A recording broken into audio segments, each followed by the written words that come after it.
Now, Yeah. I'll read a few lines here. And I'm reading from the words of Noam Chomsky, one of my favorite guys in the USA politics. He says the media serve and propagandize on behalf of the powerful societal interests that control and finance them. The representatives of these interests have important agendas and principles that they want to advance, and they're all well positioned to shape and constrain media policy. Now, in a country like ours, the media is by and large controlled by the Museveni and his establishment, the movement establishment. Now, space has been, the space where we have to raise our voices from has been taken over. I'm quite certain that you are a victim of, the controlling of the media in our country. So, do we invent our own platforms where we speak from, or we continue pushing so that we are given space on these media spaces that by and large are dominated and controlled by Mr. Museveni and the movement? We do two things: create alternative platform. But the most critical thing, work on changing the reality on the ground. Because what is happening in Uganda is happening everywhere else. Let me use again the example of the war between Russia and Ukraine. Doesn't matter which side one supports.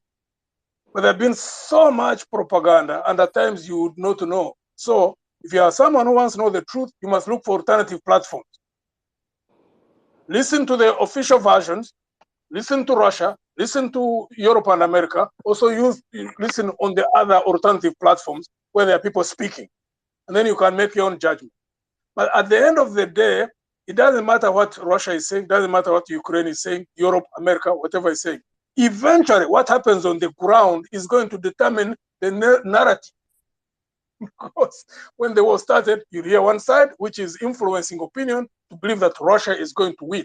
And you have others who are saying Ukraine is going to win. So you have to listen to all, make your own judgment, but eventually, the one who wins, that becomes an established fact, and it doesn't matter. You cannot manipulate it. If Ukraine went and retook, for example, all the Rus territories, including Crimea, I mean, there's nothing Russia would do about that, because journalists would go there and see Crimea under the Ukrainian. If the Russians were to take all these eastern parts of Ukraine along, is it the river? I don't remember. Is it the Dnieper River, which I don't remember the name exactly, and places like Odessa. And eventually, maybe they got into a ceasefire and negotiated into a settlement, and they retained areas like that. That would be a new reality. And there is no journalist, there is no government that would manipulate that. So people can spin things when they are not crystal clear. Here we have to fight until we take power. The moment that happens, and what unfolds, hopefully, because my hope is that it's just not the taking of power.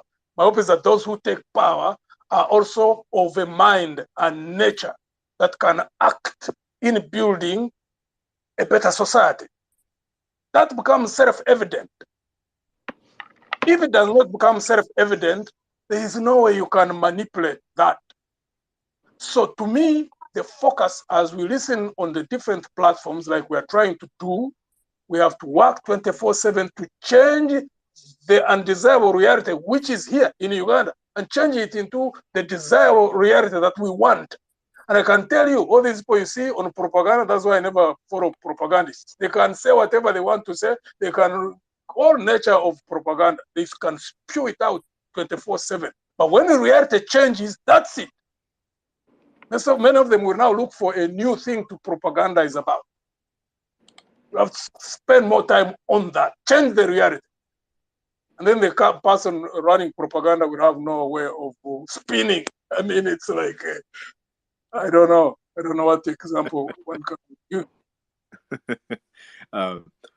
Thank you so much on that one. I hand you over to Remy Bahati. Probably he's got a question, and probably that will take us to our conclusion Remy. Thanks, Mordecai. I really hope genre maybe we'll have another time to talk about a lot of topics. I feel we are limited on time, but I don't want to go without asking you about the. Okay, let's look at your party and the political landscape in Uganda. And my first question is: are you still hopeful that you'll become president of Uganda one day? And are you hopeful that you'll be sworn in a very colorful ceremony like you've always told me a few days ago? So tell me about that. Remy, I know the culture of our country, politics seems to rotate around individuals more. Is one thing that we find a lot of, we work day and night to change that. And that's why we are building Alliance for National Transformation, to reach a point where when people look at us, can start making a conclusion that that's a credible alternative political force. It can take power, it can manage this country. But are you still Does that hopeful? mean that we shouldn't talk about individuals? We should talk about individuals. I have no problem with that. I have always had the desire to lead this country. One, I believe I have the capability. Two, I believe that there's nothing which can't be changed in this country. But you see, I spend more time focusing on what would enable an individual, whether it would be me or someone else, to enable them to undertake the challenge that we face as a country, but at the same time be able to transform the country. If I was to focus on myself, I would be marketing myself. Ever since I became joined the FDC in 2004, I always tell people, I know which buttons you can push in this country, and really you become popular. I know. Good. I have got certain skills which I could apply to become, to some extent or to a large extent, popular. But the question always at the back of my mind, however good any individual is, any of us, by any method you get into power, but you have not built the necessary infrastructure to enable you to do the things that you desire to do, like in this case, what we desire to do as an organization. How will one human being change a country that is in such a mess? That's why we concentrate on building teams. So when you are building teams, you have to be very careful in what comes first. Projecting an individual, Remy must also recognize that there is a significant number of people who are tired of 60 years building around individuals. So if that individual, however good he or she is, God calls him or her, then what happens? That everything now comes to an end.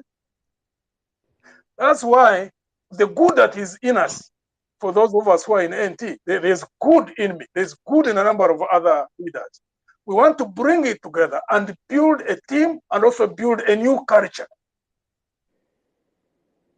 And when we reach a point, a turning point, if by God's grace, I am the one leading and we take power, then we transform the country. But if anything was to happen to me, God forbid, or any of the other leaders that could become a leader, that we simply don't collapse and say, this is the end. We have 46 million people. We're looking at trying to build a foundation, the best of which 100 million people can be, led in a manner where they can eat, where they can have good health, where they can have good education, where they can exercise their potential to the utmost that they can. That can't take one individual. That must be teamwork. Individuals are necessary. Yes. That's why I spend all the time I spend in trying to build an institution. I could have spent it trying to do possibly what many other people would desire that we do as individuals. But from a strategic understanding of what the challenges are in this country, I spend more time trying to build an institution. And if it's God's will, we will succeed in doing that. And again, if by God's grace we take power, then people by benefit of hindsight, we look back and understand what I'm trying to talk about. Because right now, many people may not understand me, much as they didn't understand me when I was in FDC. General Muntu, talking about you and FDC, the longest I've known you, you've told me and you've told people in FDC before you left the party that building structures from the bottom to the top and not street activism, and at some point you disagreed with people like Kizza Besigye, will send President Harry Museveni packing. Can you explain to us, General, despite building regional and national structures since the time I've known you, probably like 10 years ago, how come you failed as ANT to win a single constituency in the last elections? And even, sorry, General, like, let me just finish. Not to make you feel bad, it's just I love holding people accountable by their words and I actions. know. Even in Serere County, where you were backed by NUP, you still failed to win that constituency. So what explains this underperformance? We keep, Remy, we keep building. Because I could go on giving explanations and many people would think that what else would I say? So we keep building. We are so convinced about what we are doing. There are challenges along the, some I can speak about, for example, resources. Resources are highly needed. That's maybe a subject which my hope I keep asking people to bring it out so that it doesn't come from our mouth as politicians. We have asked religious leaders, we have asked cultural leaders, we have asked civil society and all Ugandans to ensure that if they want to see this country prosper, that they must invest in the political processes. You know, so that when I speak and say we need money, they don't say, okay, those are politicians. What else would they say? But they want to see an independent country. You know, there's no, even if money comes from wherever it comes from, there is a saying, an English saying that whoever pays the piper calls the tune. And we will keep at that. We will keep at that. We are not going to give up. We will not allow any challenge to forestall our continued effort to reach a point of breakthrough. That will happen at some point. When, I don't know. We keep on trying to mobilize the resources. Every amount of resource that we get, we'll keep it put it into what we believe in until it becomes self-evident. So in the meantime, we will be challenged. We will be held to account. And it is, you are correct, Remy, you are a journalist. You need to ask this question. The questions I cannot answer to the satisfaction of the people who listen because they haven't seen what we always talk about. My hope is that it will reach a time when what we envision in our mind, what we work for 24/7, day and night, tirelessly, that there is a time when it will become self-evident. And when that time comes, then that's when people will understand us. It takes money to build organization. That's one of the biggest impediments. We could have taken about 10 seats, but that's a totally different story. I mean, there are many stories in this country. There are some we just talk about. There are some we ignore, you know, because it's even a distraction. Because you see, the one thing in life I've also learned as an individual, and I try to apply it even in the organizational aspects. You have to resist by the nature of the challenges you meet to get sucked into a mindset of complaining and blaming. It's a killer. When you are a leader and you are at the level like at the level at which we are trying to lead, if you are trying to lead a country, if you allow yourself to degenerate to the point where you become frustrated, you start complaining, you start blame games, you are not going to be effective in whatever you're trying to do. Because wars, political, military, economic, are won or lost at the level of the mind. I know that for sure. And I try to practice what I know. So there are times we know about things and we don't want to engage so much in them because eventually they can become like their complaints. You can also degenerate and you make them complaints. So we leave them aside and we keep focused on the things we intend to do. And when we neutralize the arrogance that is in the politics of this country At a point when it is fully neutralized and we're all equal before the law, then it can be a subject of those who write history. But we would have done our part. In the Mordecai, I think we should wrap this up. There are two people who want to ask you questions, and I'll take that. Hamza, you have the microphone. And please ask a question.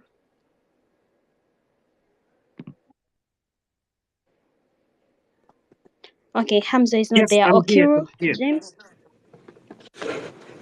Thank you very much, Mordecai and Remy and General Muntu. My name is Hamza. I am an ardent follower of Mugisha Muntu and the ANT. I just have 3 comments, and I'm sorry, I'll be very brief.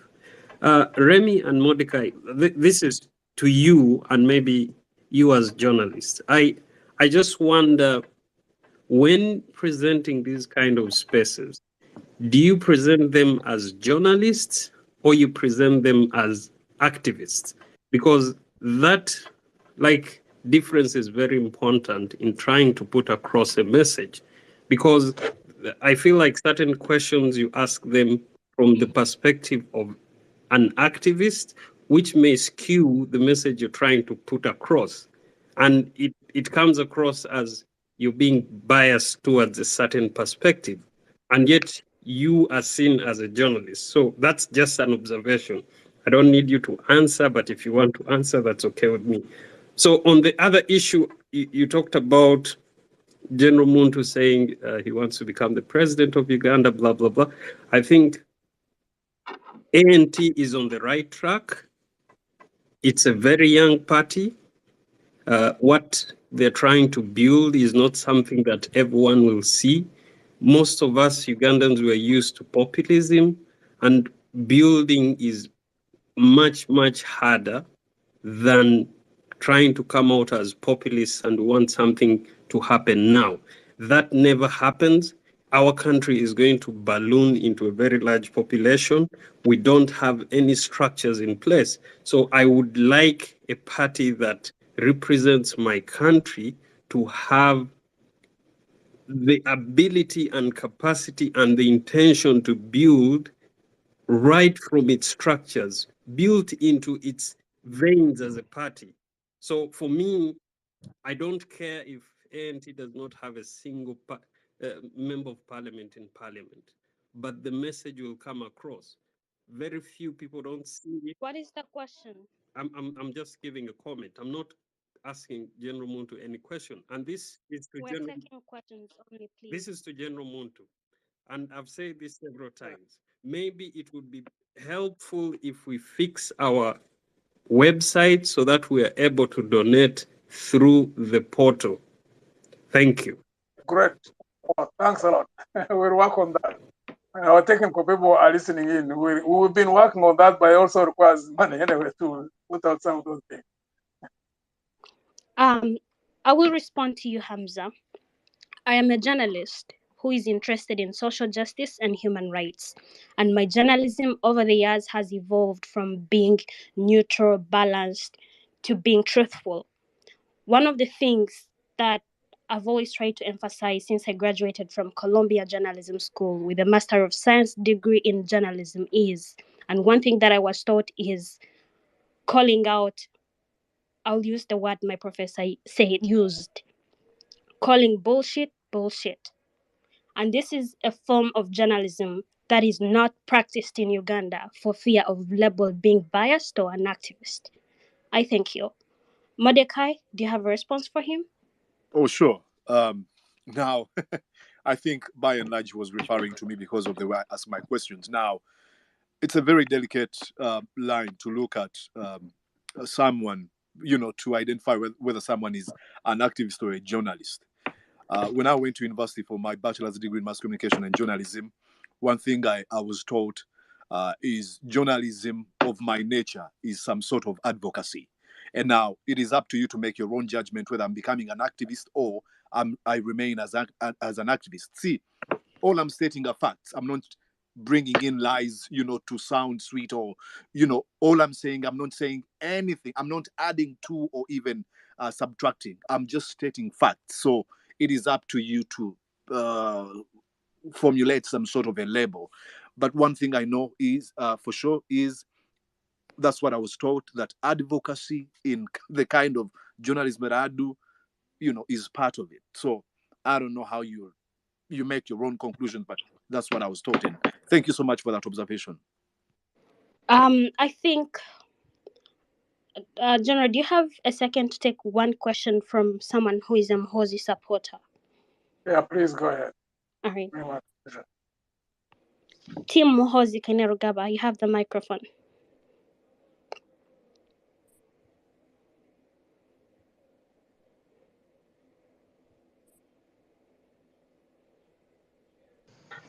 Team MK?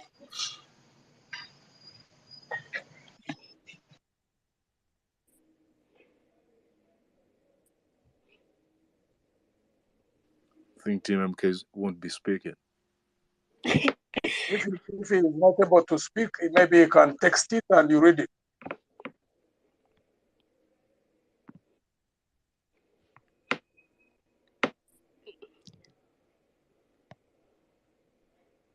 Maliva. Team MK, I don't know what's happening to you. Ask him to text the question if he is not able to speak for technical reason. Sure.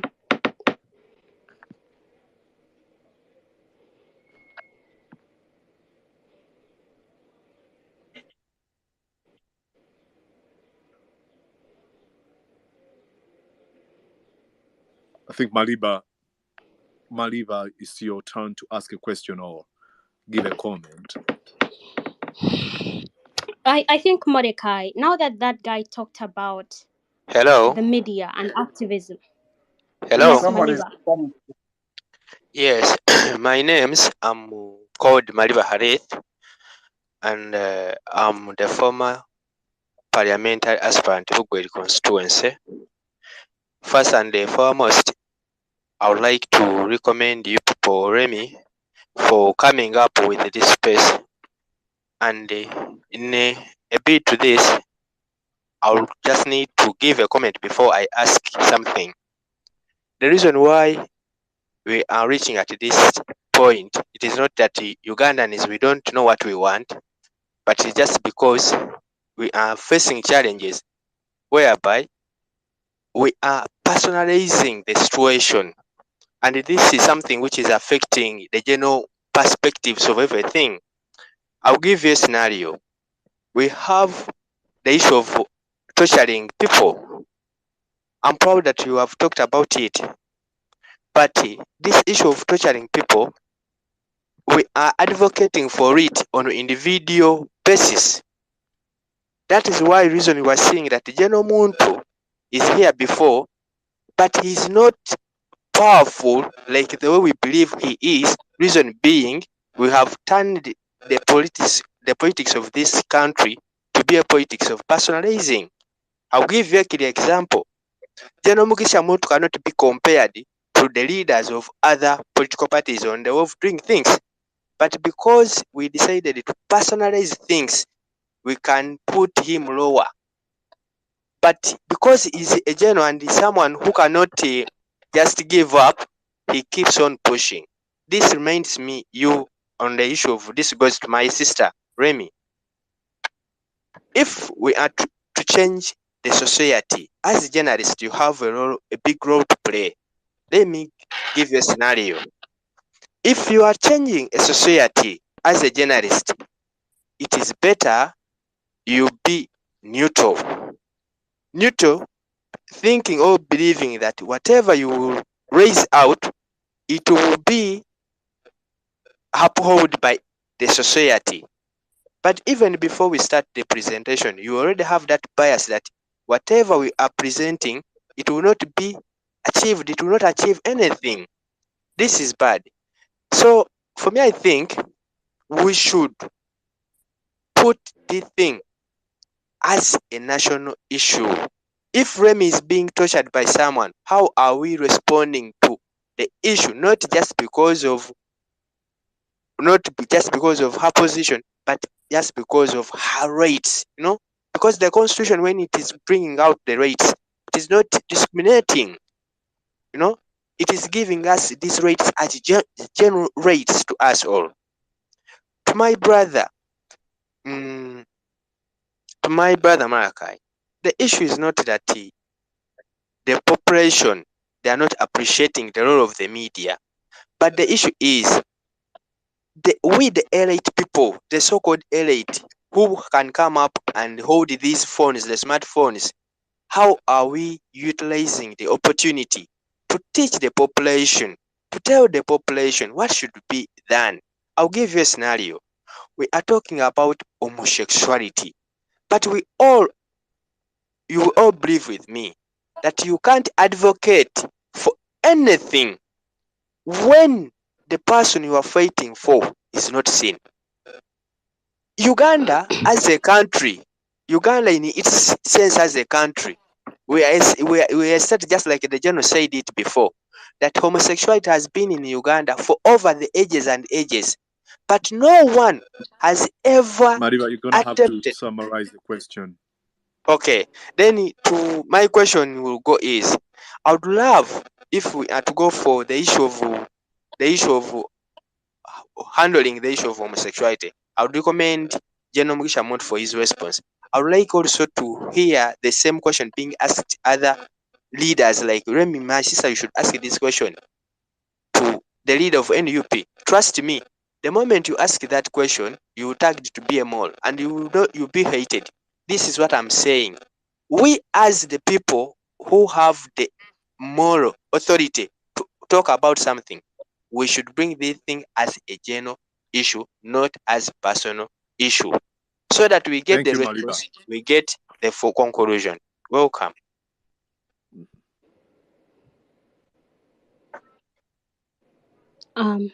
General Monty, you have a response for him?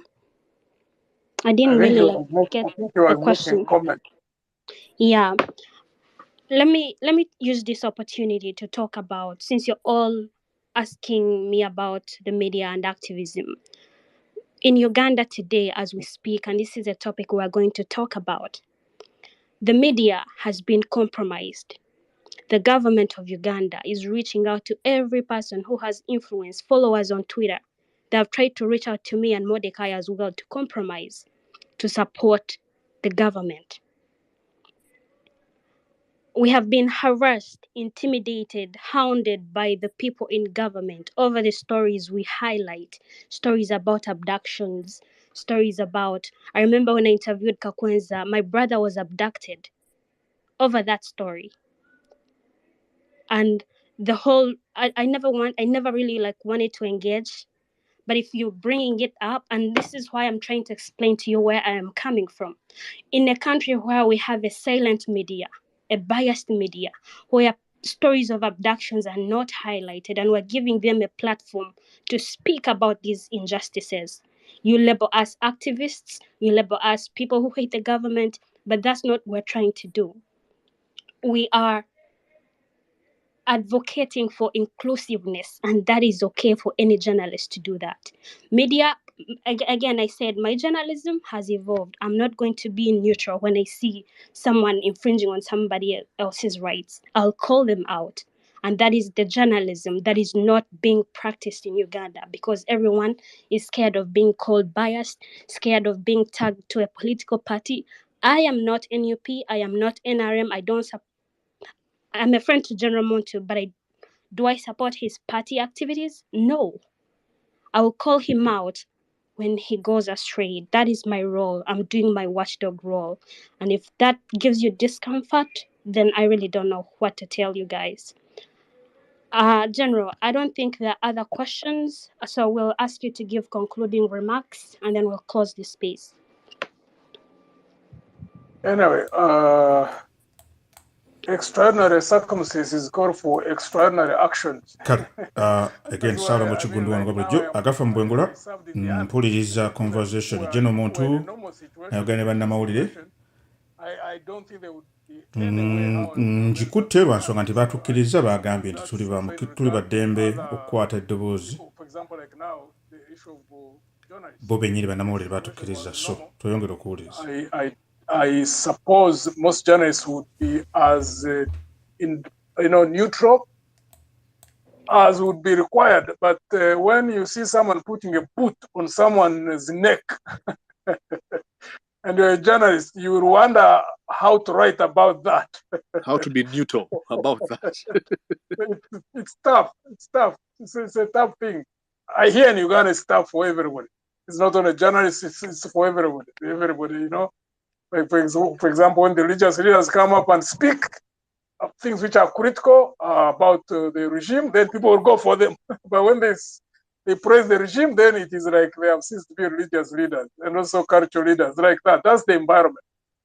But my hope is that we will soon see the end of that, and then we can have a normal society, and then people can exercise their talents where they are called to serve, and it will be normal for everybody. But we're in an abnormal situation right now, so it's quite complex for people who operate in the different spaces where they find themselves. Now, as we end, first, let me thank you, Udekai and Remy, for hosting me today. And thank all the people who are on the different platforms, and ask that we should not give up hope. It doesn't matter whether you are someone who supports the regime or someone against the regime. There are things which must be common to all of us to ensure that there are transparent systems of managing national resources, that there is equality before the law, that there is fairness, that there are equal opportunities. These should be things that we all fight for across the political divide.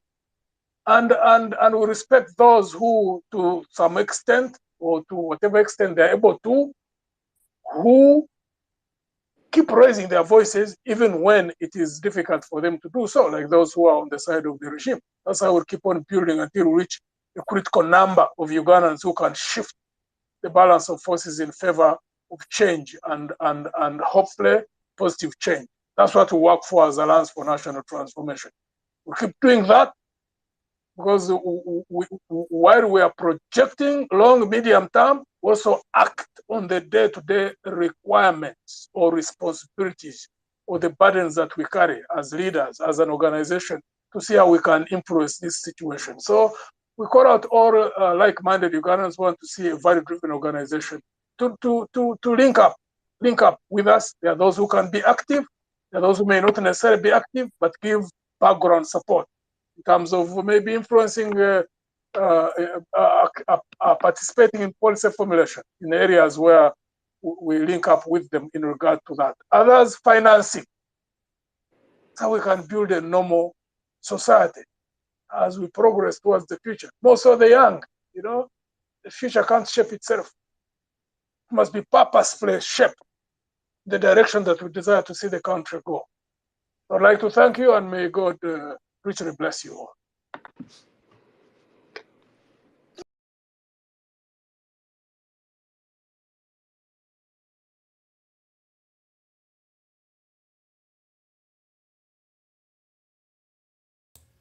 Otyo kale bwebe kitubu kitabise bwe tubawulikise mwami General Commissioner Muntu abadde anyumyamu ne bannamawulire Mordecai ne Muriisa gafa mwengula nga bulijjo kabeera mawulire bwetugwako mu mwengula wano betusaasaanya si byaffe wala byabo betuba tukutte eyo disclaimer, right? Ebigambo si byaffe byabo bye batukyazizza oba